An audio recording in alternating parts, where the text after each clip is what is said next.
Hello, my name is Shannon Allen, and I'm a doctoral student at North Central University majoring in the psychology of crisis and trauma. Today I'm here to discuss the issues of crimes against the elderly living in assisted living facilities and date rape among junior college students, all from a victimological perspective. So before we get started, I'd like to discuss the differences between victimology and criminology. Criminology focuses on the causes and origins of criminal behavior and is primarily concerned with the crime itself and the perpetrator. Victimology, on the other hand, is concerned with the victim and their relationship with the offender, the criminal justice system, and other institutions or social groups such as their workplace, where they live, their neighborhood, the media, or social movements. Victimologists consider how victim demographical factors such as age, sex, race, location, and situational variables make them more vulnerable to victimization. Lastly, victimologists are concerned with how crime impacts the victim, their family, and society. The reason why we look at prevention from the victimological perspective and not the criminological perspective is because it's difficult to change the behaviors of perpetrators. Now, that doesn't mean that victims should be blamed, but research indicates that it is easier to reduce the opportunity for victimization than it is to reduce the perpetrator's motivation to victimize. So I hope by the end of this presentation you will have a better understanding on why certain populations and locations are targets of violent crime and how individuals and families, the community, law enforcement, and the legal system can contribute to the prevention of these crimes. I'd like to give you a more specific overview of what I'm going to be discussing today. First, I'm going to quickly go over the cost of crime, which speaks to the need for robust prevention programs.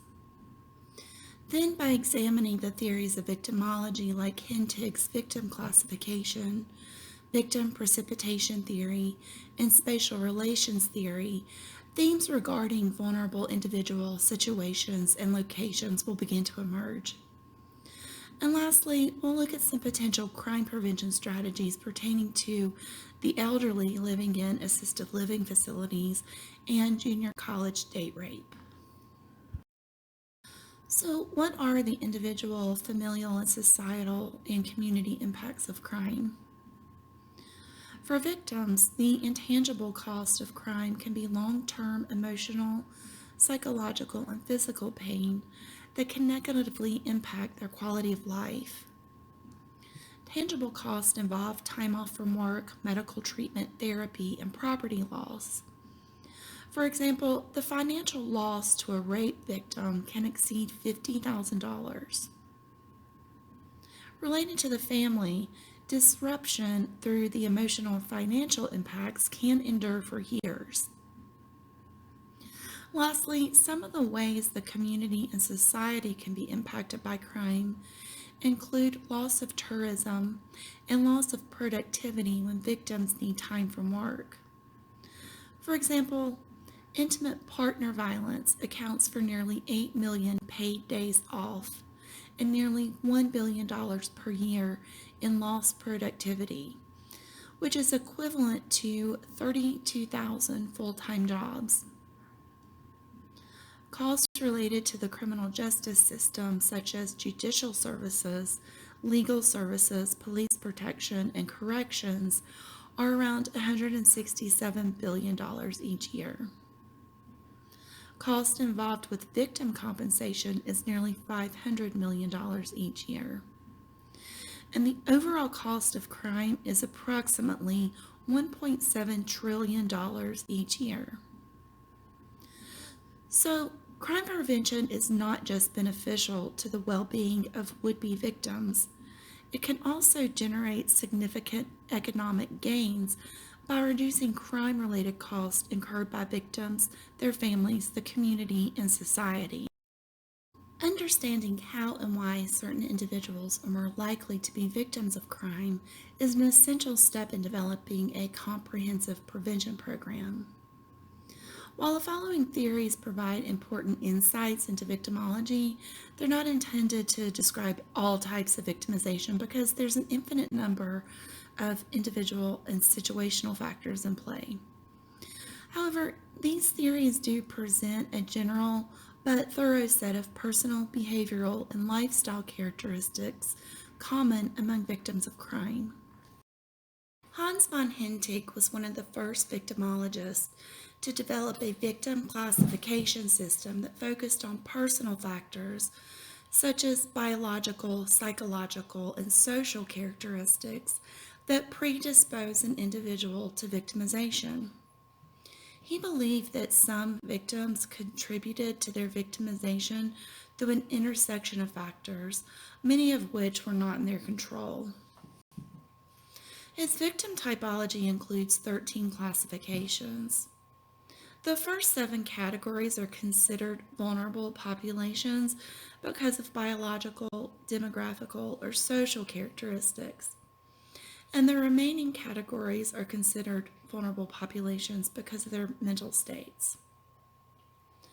First on his list are the young. Hentig believed that several factors contributed to this category's vulnerability to violent crimes, including sexual offenses. They are physically and mentally weaker, have fewer legal rights, and are largely dependent on their parents for all their needs. The next category is females.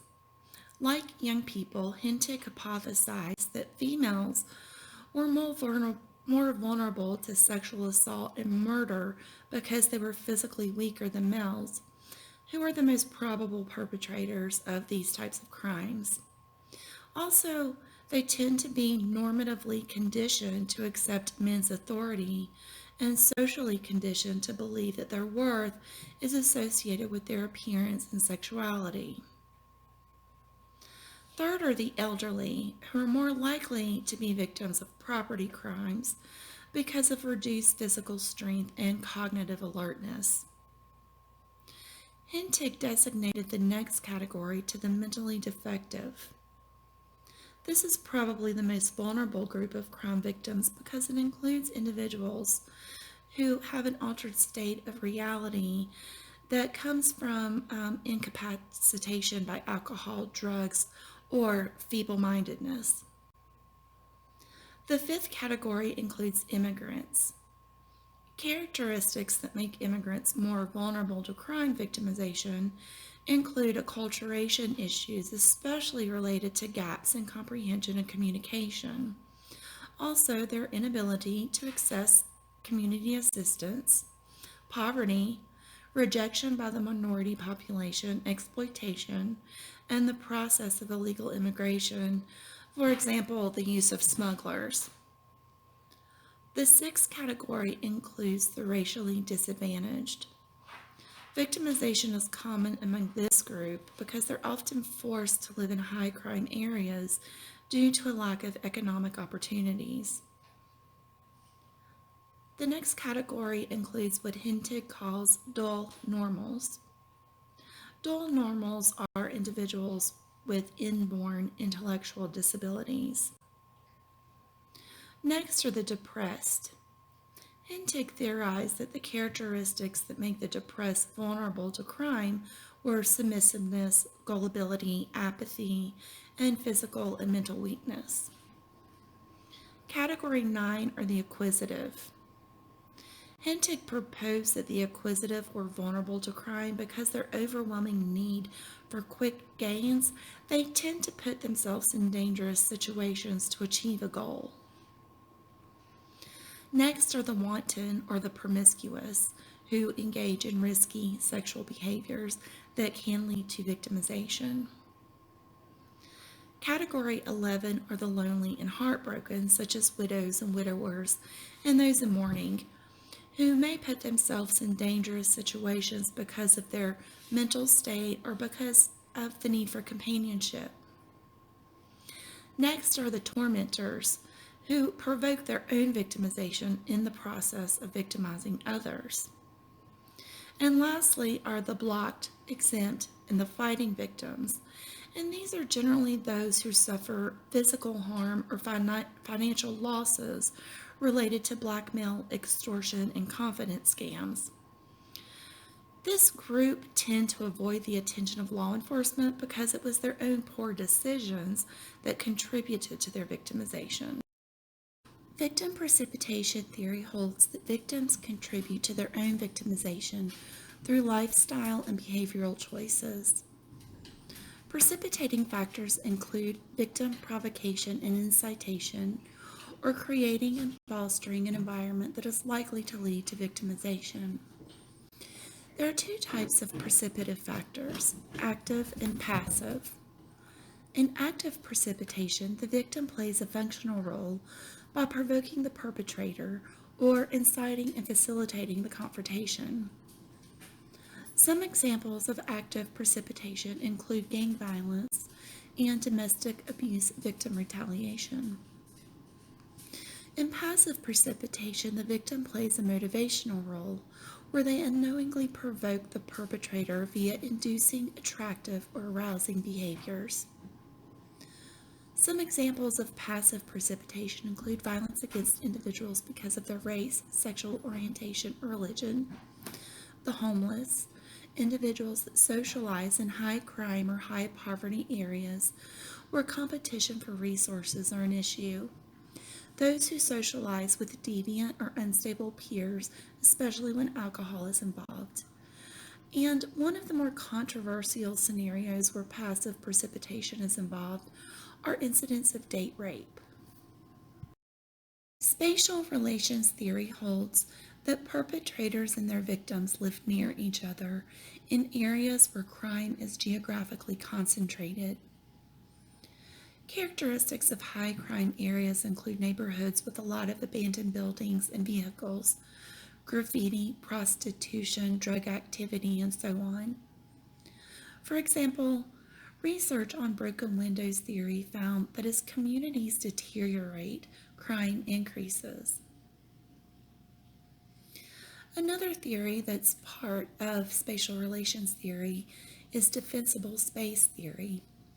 It argues that criminals are more likely to victimize if they are unlikely to be caught. So, individuals who live in neighborhoods whose physical characteristics function to provide residents the opportunity to ensure their own safety experience less crime. Some of these characteristics include the presentation that a house is a private space. For example, houses that sit off a public road or sidewalks are easier to defend. This includes gated communities. Another characteristic is natural surveillance, or the ability for residents to see what is going on around them. This may pertain to cutting back trees and shrubs to the placement of windows. Defensible space theory is, in part, what inspired crime prevention through environmental design. Similarly, studies on spatial syntax, or the layout of a city, had an impact on victimization. Research has indicated that the safest communities had busy streets that were visible from other streets and intersections and had highly visible buildings. Spatial relations theory also included elements of routine activities theory. Routine activities theory argues that three conditions must be met for a crime to occur. First, there must be a suitable target. Suitable targets may be those mentioned in Hintick's victim classification model. Second is the absence of guardians. Guardians may be a caregiver for, say, the elderly or youth. Guardian may also refer to security systems, appropriate locks, cameras, or police presence. Lastly, a motivated offender is required. Motivated offenders are those who are willing and able to commit a crime and has a target and opportunity to fulfill their objective without getting caught. So, considering all these theories embedded in spatial relations, overall, spatial relations argue that individuals are victimized because environmental characteristics put them in contact with perpetrators. So now that we know who is victimized and why they are victimized, we can start to develop prevention strategies. As previously mentioned, it is easier to reduce the opportunity for victimization than it is to reduce the perpetrator's motivation to victimize. So, any prevention program that focuses solely on perpetrator behavior is going to be limited in scope. Therefore, I'm going to focus on prevention strategies that target the known causes of victimization as described by the previous theories. Let's start with your community's issue with violent crimes against the elderly living in assisted living facilities. And please note that these are general suggestions for this population and environment, but can be easily adapted to the specific needs of your community. The intangible cost of violent crime against the elderly triples their risk of premature death, and the tangible costs are approximately 5.3 billion per year in direct care. The types of violent crimes against the elderly living in residential settings are physical abuse by staff, physical or sexual abuse by another resident, and sexual abuse by staff. Other crimes include psychological abuse, gross neglect, and financial exploitation. So here are some general strategies that may help reduce these types of assaults. These suggestions decrease opportunity by increasing guardianship as explained by spatial relations theory, and they also decrease precipitating factors. First, educate residents on a zero tolerance policy against violence. This pertains to residents abusing staff, staff abusing residents, and residents abusing residents. Conduct regular meetings with residents and their family members to discuss their rights, the facility's policies on crime and abuse, the types of crimes, how the facility is working to prevent them, and what they should do if they're victimized. Next, appoint an ombudsman who can investigate complaints.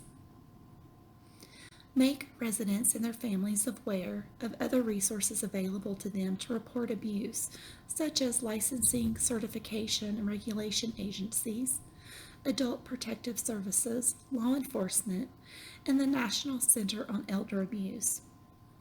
These numbers should be clearly visible and available to residents and their families. Foster cohesion among residents. This empowers them to advocate for one another. Consider an emergency alert system or panic button for residents, security guards, and perhaps a video surveillance system. Offer residents strategies and products by which to secure their valuables. Lock exterior doors at certain times and encourage residents to keep their room doors locked. Also, require visitors to first sign in. Encourage frequent visits by family, volunteers, and social workers. Overcrowded environments tend to increase resident-on-resident violence, as does co-locating residents with poor emotional control, psychiatric conditions, and those who are particularly frail. Police departments can take an active role as well. One facility implemented a senior liaison program similar to the school resource officer program. The senior liaison officer at this particular facility kept regular office hours at the facility, offered crime prevention programs, published quarterly crime statistics in the facility's newsletter. They also provided security at large functions. And according to the director of this facility, the fear of crime was reduced among the residents, and self-reporting crime to the police was increased. Now, let's get into the problem of date rape among junior college students. First, let's define date rape. Date rape is unwanted sexual activity by a peer, friend, or intimate partner through violence or the threat of violence, verbal pressure, the use of substances meant to incapacitate, or through the abuse of authority. So, in general, in most date rape cases, the victim knows the attacker but did not consent or withdrew consent. It is estimated that 11.2% of college students experience sexual assault. 90% of those are date rape. Research indicates that the presence of a bystander reduces the chances of a sexual assault by 44%. This may be why the American Psychological Association advocates for bystander training. Two evidence-based programs that are widely used are Green Dot and Bring in the Bystander. However, in situations where bystanders are not present, two evidence-based programs that focus on resistance are Rape Aggression Defense and Enhanced Access Acknowledge Act Sexual Assault Resistance. Rape Aggression Defense provides men and women with realistic self-defense tactics, as well as risk reduction, awareness, avoidance, and prevention strategies. The Enhanced Access Acknowledge Act Sexual Assault Resistance Program focuses on educational modules that address positive sexuality, sexual values, risk and protective factors, responding to coercive tactics, negotiations with potential attackers, emotional barriers to resistance, and recognizing danger in dangerous situations. Safety escort services can also go a long way in keeping students safe. For example, the Virginia Tech Police has a Safe Ride service that is available after dark to transport students across campus. Safe Ride can be accessed through a mobile phone app or by calling 540-231-SAFE, an easy-to-remember number. They can call from any phone, including the numerous lit emergency phones that are on campus. The Virginia Tech Police Department also offers walking escorts. In addition, a private business near Virginia Tech offers free rides to students during the prime partying hours. And also, the Virginia Tech Police have residence life resource officers who primarily work night shifts and foot patrol residence halls and residential quads. On a more general scale, cultivating a culture and social environment that rejects sexual assault can influence the behavior of victims. This can be done by providing campaigns such as Take Back the Night, media, courses, and other educational programs. One study indicated that programs that targeted victim behavior were 60% more successful in reducing sexual assault than programs that targeted perpetrator behavior. Now, let's examine how alcohol impacts incidents of date rape. Approximately 80% of date rape incidents occur when the female is intoxicated. In fact, alcohol is more commonly used to perpetrate date rape than any other substances, and 4 out of 10 men believe that alcohol consumption equates to a consensual sexual partner. So it would be remiss to not offer some prevention strategies related to alcohol. First, students should be encouraged to make a plan before going out to keep one another safe in social settings. This can mean having a sober friend available. And this is also important to bystander intervention. Students should also know their limits with regards to alcohol. Keeping track of how many drinks they have had and being self-aware of their mental capacity could help them recognize if they have been drugged. Likewise, students should be encouraged to protect their drinks. So I have some closing thoughts that I'd like to go over quickly. Intake identified the two populations that we examined in this presentation, the elderly and females, as vulnerable populations. However, when developing a prevention plan, be sure to consider that these two populations could be at greater risk for victimization when they fall into two or more categories, such as minorities and those with mental illness. Similarly, prevention strategies need to take extra care in considering your vulnerable populations, the elderly and females, in relation to passive precipitation factors such as sexual orientation or religion, and spatial factors such as are your assisted living facilities in junior colleges in or near high crime neighborhoods. So I hope I've presented you with some valuable information that will help you develop comprehensive crime prevention strategies for your vulnerable citizens.